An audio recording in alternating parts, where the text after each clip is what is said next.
Morning, everyone. I was thinking about chess this morning and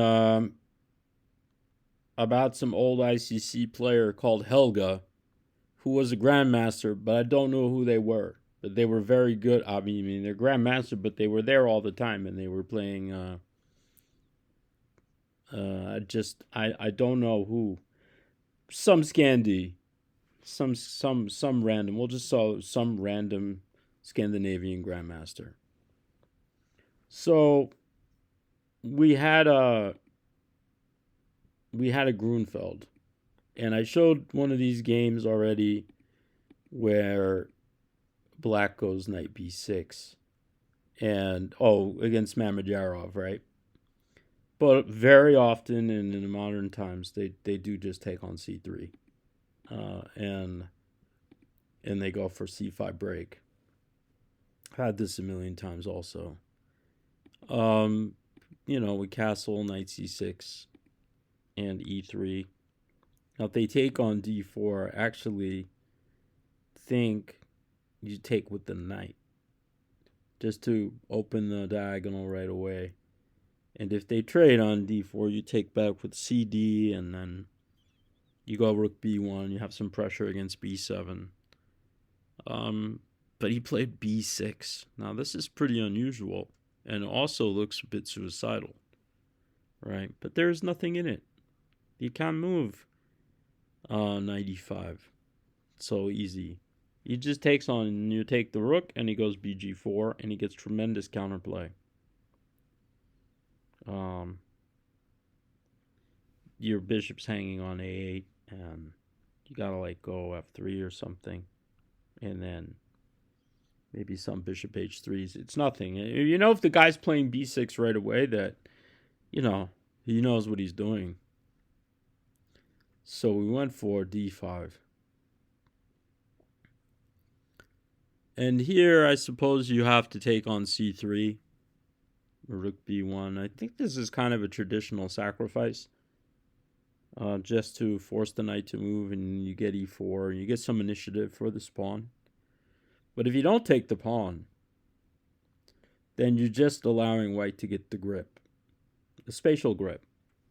There's really no compensation anymore.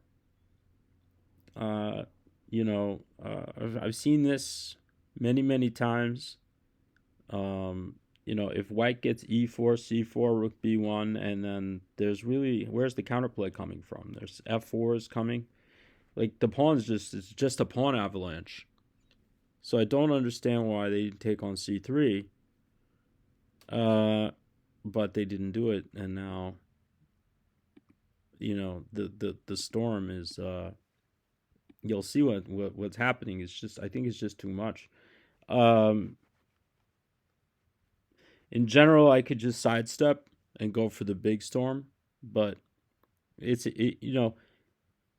there's kind of a positional factor here that would be really cool for white if black allows it. Because honestly, the bishop on d4, once I sidestep, it's just sitting there. It's sort of a non-piece. So by playing bishop f4 and making him, well, hoping that he goes e5, and then when I go away and get in a tempo,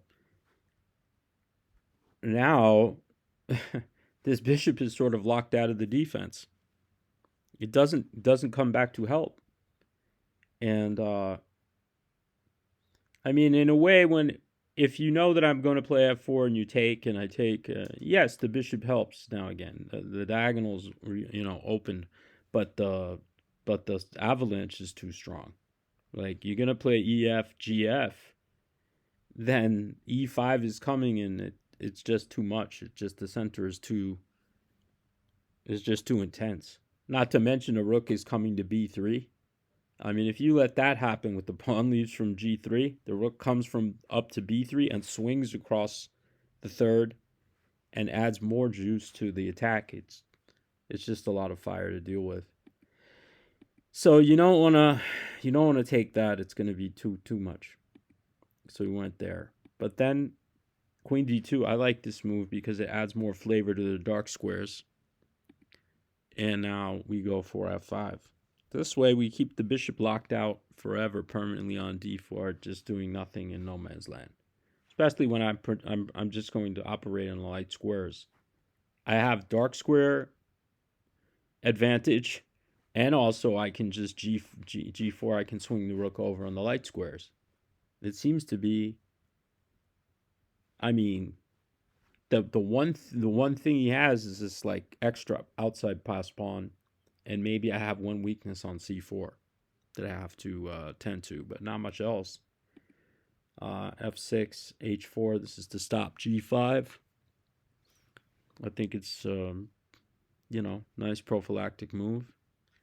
And he took, and I took, and now, I mean, you can see this is sort of a black soul hemmed and boxed in. I mean, go ahead, make my day. I mean, you take this one, I'm going to take. I have the bishop coming on h3. This seems to be. I didn't have to do this either, right? I could just move away, and it's probably better to move away, but I couldn't help myself. It's a blitz game. Probably better to move away, go king h2, trade the light square bishops, and then bring the rook back on f5, and then just come back, and I'll have two rooks coming down on the f6 point, and it shouldn't be holdable. But all right, I think this is definitely a mistake, and I didn't need to, but it was too aesthetically pleasing to deny, and this way he gets a little counterplay now. You see, now he's get these outside pass pawns and give me something to worry about, whereas I could have a position where he would have been a miserable defense.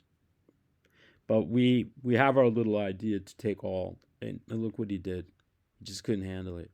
I guess he figures, bishop h3, rook f5, rook h5, some bishop f5s, queen g4 check is coming. There's a lot of pressure also, maybe even g4, g5, breaking it down. That to give this rook away was his best chance to take away my key attacking piece, or one of my key attackers. I don't think this was necessary, but so we took it, and we give him the check. We come back here and make a little tickle, and then bishop h3, and the object is clear. Rook h5, bishop f5, put some pressure here. Also break down g4, g5 is possible. He goes for the counterspiel, and then he wanted to defend this way, and thinking that's very clever to sort of lock my rook on, but it just doesn't work. So why doesn't this work? Well, we have interference. The queen is defending the h6 pawn, right? So we simply check him and block. There's bishop e3 only, and entrez-vous. Threatening rook h6, queen h6 mate, and the rook on e8. Nothing to do. Game is over. And he sacked. And that was it. This pawn's coming down. So, I guess the moral of the story is don't give your opponent a huge center.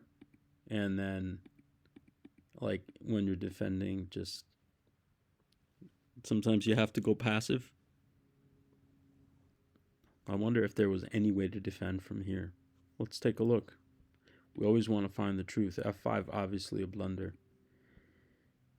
No, it's already gone. Oh, look at this. It's just already gone. There's nothing to be done.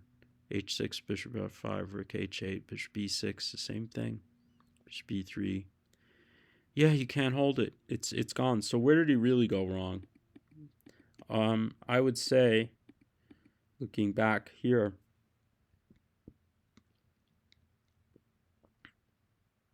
it's just kind of equalish. She has to find king h8.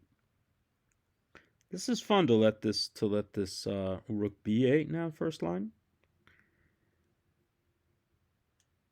I would say, if I had to pick the human move, right, not seeing a ton of danger here, I mean, king h8 prophylaxis against the queen g4s. But let's say that the guy was trying to win this game, and he said, I don't really see the attack. So let's go on and play a few more moves. And let's just say, yeah, let's just say you don't see the attack. The tickle is here. And then, where's the tickle? See, it is better for white. If they just play, oh wow, you see, it's all coming. It's all becoming clear, or is it? Oh, look at this. You see, it's growing.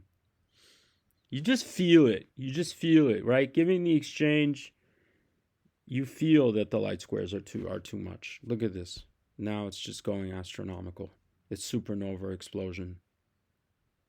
Okay, we'll leave it here just so that humanity feels good.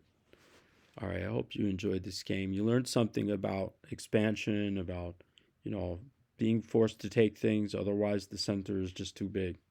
And you can't allow that.